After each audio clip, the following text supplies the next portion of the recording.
Bonjour à tous, une vidéo sur la ville d'Auxerre et plus précisément sur son centre-ville et sa zone piétonne. Auxerre s'écrit Auxerre et se prononce Auxerre. Préfecture de l'Yonne et département de la région bourguignonne, cette ville atteint les 35 000 habitants et les 92 000 habitants avec son aire urbain. Son passé est chargé d'histoire avec des fouilles indiquant une présence au temps des Gallo-Romains. Mais ce sont les vestiges du Moyen-Âge qui sont aujourd'hui les plus visibles. Reconnue ville d'art et d'histoire depuis 1995, c'est naturellement qu'elle offre un patrimoine médiéval et de la Renaissance. Le centre d'Auxerre, avec ses maisons colorées et en colombage, remonte à cette époque.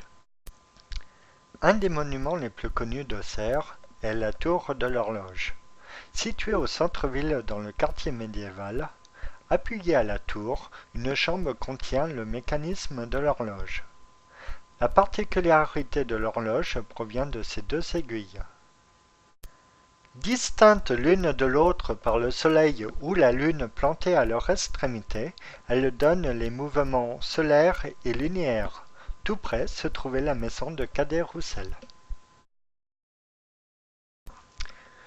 Petit point histoire sur Auxerre. Au XIXe siècle, les Autrichiens envahirent la France et leur conquête les mena à Auxerre. Celle-ci fut reprise par les troupes françaises, puis occupée à nouveau après la tombée de Fontainebleau. Le 17 mars 1815, après son retour de l'île d'Elbe, Napoléon Bonaparte logea 2 jours à la préfecture d'Auxerre. Parlons accessibilité. Auxerre est une ville bâtie sur une conception moyenâgeuse. Cependant, la rue piétonne est large et pavée de petites ou grandes dalles. Auxerre possède également un grand parking gratuit, donnant accès directement à la rue piétonne.